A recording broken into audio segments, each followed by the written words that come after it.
के परीक्षा में पूछे जाने वाले ये रीजनिंग है।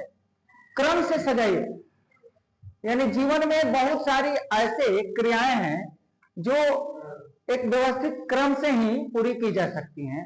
ये हमेशा आपके एग्जाम में आते हैं, वनडे के लिए बहुत जरूरी है। वनडे का एग्जाम सबसे जबरदस्त।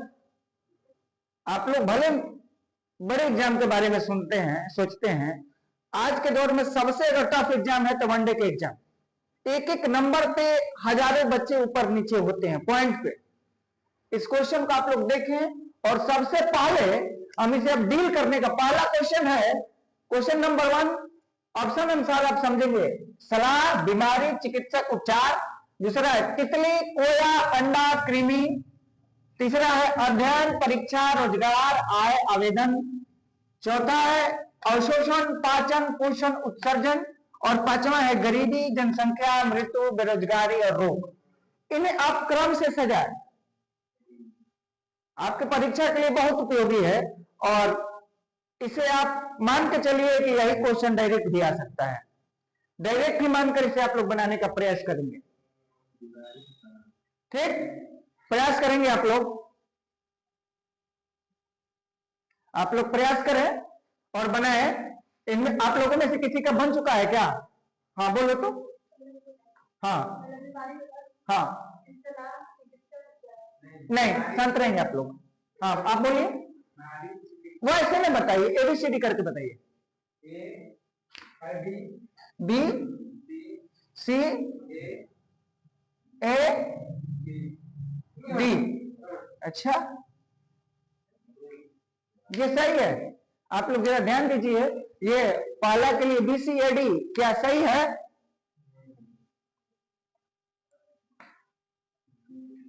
देखेंगे इसमें सबसे पहले आप लोग देखिए इसमें क्या होगा। कोई आदमी पहले बीमार होता है, क्या होता है? बीमार होगा तो कहां जाएगा? डॉक्टर के पास जाएगा। तो डॉक्टर क्या देगा? सलाह देगा, और सलाह देगा तो सलाह से उसका उपचार होगा ना। B C A D, B C A D, यानी कोई भी व्यक्ति पहले बीमार होगा तभी डॉक्टर के पास जाएगा, ऐसे नहीं जाएगा। बीमार होगा तो वो किससे मिलेगा? डॉक्टर से मिलेगा, चिकित्सक से। चिकित्सक क्या करता है? सलाह देता है, लिख कर देता है ना। और उस सलाह को जब मानेगा तो क्या हो जाएगा? उसका उपचार हो जाएगा। अगला आप लोग देखेंगे, तितली, कोया, अंडा, कृमि। आप लोग प्रयास करें, 30 सेकंड का समय दे रहा हूं, आप लोग कोशिश करेंगे तो ये जरूर बनेगा। करिए कोशिश। तितली, कोया, अंडा और कृमि बनाने का प्रयास करेंगे आप लोग।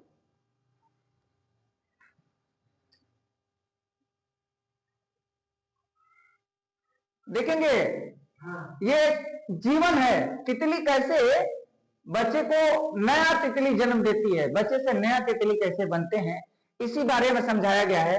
सबसे पहले अच्छा, आपने ठीक बोला। आप लोग जो भी बोले अपना अपना आंसर मिलाइएगा, मैं बना रहा हूं। पहले तितली जो लार्वा देती है उसे कोया बोलते हैं। क्या बोलते हैं? कोया। कोया से क्या बनता है? वो अंडा। और अंडा से क्या बनेगा? वो कृमि। और कृमि से क्या बनेगी? तितली। आप लोग अपना आंसर सही करेंगे।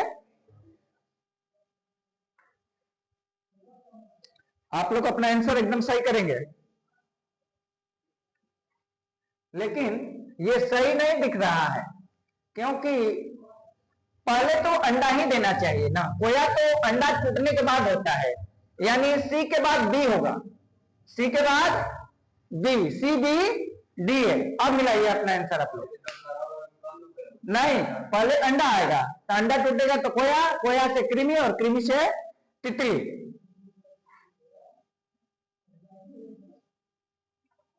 लेकिन ये क्वेश्चन थोड़ा अलग तरह का है ना। पहले कोया नहीं आ सकता है। आप लोग एक बार और प्रयास करते हैं, देखते हैं। पहले तो अंडा आएगा, सी, फिर उसमें से बच्चा निकलेगा, छोटा बच्चा, जिसे हम लोग कृमि बोलेंगे। कृमि के बाद कोया ना, कोया से तितली, यानी इसका सही आंसर है सी डी बी ए। सी डी बी ए। कभी कभी आप लोग ये जीवन चक्र है, तितली का जीवन चक्र है, लाइफ साइकिल है तितलियों का ना। भारत में आप लोग जानते हैं तितली उद्यान कहाँ बनाया गया है? कहाँ? बन्नरघट्टा, कर्नाटक के कहा? बन्नरघट्टा में बनाया गया है तितली उद्यान। राष्ट्रीय तितली उद्यान की स्थापना बन्नरघट्टा में किया गया है। आंसर आप लोग सी डी बी ए मिला लेंगे। अगला क्वेश्चन है अध्ययन, परीक्षा, रोजगार, आय और आवेदन। तो हम लोग इसे आप लोग 30 सेकंड के समय है और कोशिश करें कि इसे सही किया जाए।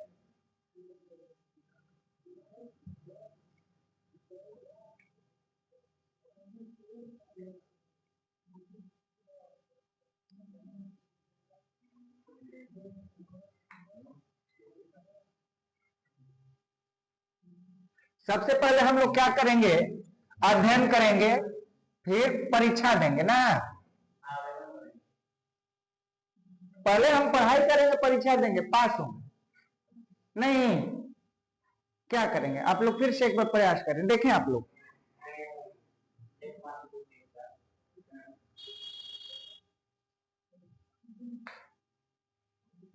नहीं भाई, पहले हम पढ़ाई करेंगे ना, तभी ना पास होंगे। तो पास होंगे तब रोजगार चाहिए कि बिना पढ़े रोजगार मिल जाएगा ना। पहले क्या होगा? हम अध्ययन करेंगे, अध्ययन करेंगे तो परीक्षा देंगे, परीक्षा जब पास करेंगे तो हम एबल बनेंगे। क्यों? लॉयल बनेंगे ना, नौकरी के लॉयल बनेंगे। तो फिर हम क्या करेंगे? आवेदन करेंगे। क्या करेंगे? आवेदन करेंगे। आवेदन करेंगे तो क्या होगा? रोजगार मिलेगा, और रोजगार मिलेगा तो आय होगी, आमदनी होगी। यानी A B E C D, A B E C D होगा इसका answer. A B E C D reasoning है, थोड़ा समय लीजिए और आराम से इसे बनाइए। A B E C D इसका आंसर होगा। यानी पहले अध्ययन, फिर परीक्षा, फिर आवेदन, तब रोजगार, तब आय, आमदनी होती है। अगला क्वेश्चन हम देखते हैं, ये बायोलॉजी से संबंधित है, विज्ञान से संबंधित है। अवशोषण, पाचन, पोषण, उत्सर्जन। तो सबसे पहले हम इसमें किस क्रिया को करेंगे? 30 सेकंड समय है, आप लोग 30 सेकंड इसके लिए ले सकते हैं और 30 सेकंड में शेड्यूल करने का प्रयास करें।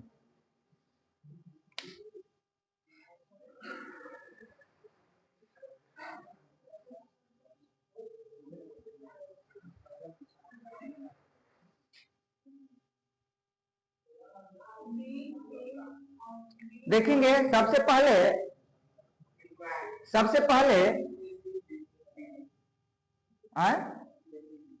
अच्छा, बनाइए बनाइए, कोशिश करेंगे आप लोग।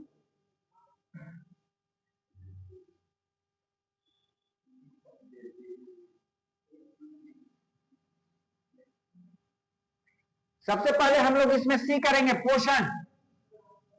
फिर क्या होगा? पाचन। पाचन के बाद अवशोषण, और अवशोषण के बाद उत्सर्जन। यानी पोषण के लिए जरूरी है पाचन, और पाचन क्या होगा? अगर कुछ खाएंगे तब तो पाचन होगा। तो जब उसका पाचन कर लेंगे, अवशोषण करेंगे, तो अवशोषण करेंगे तो ये दोनों प्रक्रियाएं होंगी। तो इसके बाद क्या होता है? फिर हम लोग उसका उत्सर्जन करते हैं। सब कोई करता है, हम ही लोग नहीं। जो लोग भोजन करते हैं उन्हें तो उत्सर्जन करना होगा। अच्छा, एक बात ये बताइए, कोई ऐसा जीव जो अपने भोजन को 2 बार में खाता हो, एक बार में नहीं? हम लोग मुंह में डालते हैं, चाहे कोई भी जानवर खाता है तो एक बार में निकल जाता है, लेकिन एक ऐसा जानवर बताइए जो 2 बार में, एक बार खाएगा, फिर उसे वोमिटिंग करेगा, उल्टी करेगा, फिर उसके बाद उसी उल्टी को दोबारा खाएगा, 2 बार में पचाता है। Good. Flying fox, flying fox या चमगादड़ है। दुनिया के वैज्ञानिक चमगादड़ को अस्तनी मानते हैं। क्या मानते हैं? अस्तनी मानते हैं। लेकिन भारत के वैज्ञानिक अस्तनी तो मानते हैं, लेकिन उसे पक्षी भी मानते हैं ना। भारत के वैज्ञानिक उसे पक्षी मानते हैं। और भारत में आप लोग जानेंगे, भारत में पहला पक्षी विज्ञानी, आधुनिक रूप से पहला पक्षी विज्ञानी के रूप में हम लोग डॉक्टर सलीम अली को जानते हैं। भारत का पहला पक्षी विज्ञानी कौन है? डॉक्टर सलीम अली। इसे आप लोग याद रखेंगे। और भारत का सबसे पहला आधुनिक में वनस्पति शास्त्री हैं। पेड़ पौधों में भी जीवन होते हैं, पेड़ पौधे भी हंसते हैं, रोते हैं, गाते हैं, अपनी भावनाओं को साझा करते हैं। इसके बारे में खोज करने वाला पहला भारतीय है जयसी बसु, जगदीश चंद्र बसु। याद करेंगे आप लोग, ये सारे क्वेश्चन एसएससी जीडी के लिए मैं बता रहा हूं। हर हालत में आप लोग मेरे एक एक क्वेश्चन और एक एक शब्दों को ध्यान देंगे। अंतिम क्वेश्चन आपको है, गरीबी, जनसंख्या, मृत्यु, बेरोजगारी और रोग, इसे आप लोग अपने हिसाब से 30 सेकंड में प्रयास करें और डील करें।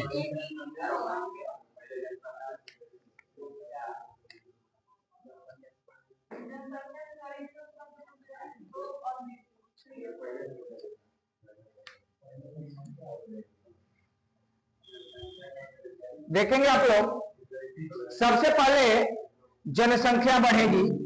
जब जनसंख्या बढ़ेगी तो बेरोजगारी होगी, जनसंख्या बढ़ेगी तो बेरोजगारी होगी, और बेरोजगारी होगी तो गरीबी भी आएगी ना। पहले जनसंख्या ये बढ़ेगी, जनसंख्या उत्पन्न होगी तो उसके कारण क्या होगा, बेरोजगारी आएगी, यानी आवश्यकता से अधिक पैदा होंगे तो जनसंख्या बेरोजगारी बढ़ेंगे, तो बेरोजगारी बढ़ेंगे तो समाज में गरीबी आएगी, तो गरीबी आएगी तो रोग भी बढ़ेंगे, क्योंकि गरीब लोग गंदगी में रहना लगते हैं ना। गरीबी ऐसी चीज कि दुनिया के हर कुकर्म करा देती है। दुनिया में हर कोशिश आप कर लीजिएगा, जन्म आप ले सकते हैं गरीबी में। दुनिया में आना सबसे अच्छी बातों में से एक है। आप लोग पढ़े होंगे तो ठीक है, जन्म तो मरण दुसह दुख होई, जन्म से भी अधिक कष्ट मृत्यु में होता है मनुष्य को या किसी भी जीव को। जन्म लेने में वो कष्ट नहीं है जो मृत्यु में कष्ट है। तो जन्म लेना, कहीं भी जन्म लिया जा सकता है, जन्म लेने में अपना कोई विकार नहीं होता है, लेकिन मनुष्य को एक सबसे बड़ा काम है, मनुष्य को उस पाप से बचना चाहिए। अपने जीवन में वो जन्म कहीं ले, गरीब घर ले, अमीर घर ले, किसी घर ले, लेकिन गरीबी में जन्म लेना कोई अपराध नहीं, गरीबी में मर जाना दुनिया का सबसे बड़ा अपराध होता है। इसलिए कभी भी गरीब होकर मत मरिए। मरना है तो अमीर बन के जरूर मरिए, मरना है तो अमीर बन के मरे, गरीब बनकर कभी ना मरे। तो इस क्वेश्चन को आप लोग अब समझ गए कि पहले जनसंख्या होगी, जनसंख्या से बेरोजगारी, बेरोजगारी से गरीबी, गरीबी से रोग आएगा, और रोग आने के बाद लोग क्या करते हैं, मरते हैं। पेंडेमिक होती है, महामारियां फैलती हैं और लोग मरते हैं। इसे आप लोग ध्यान से देखें और अपने जीवन में उतारें।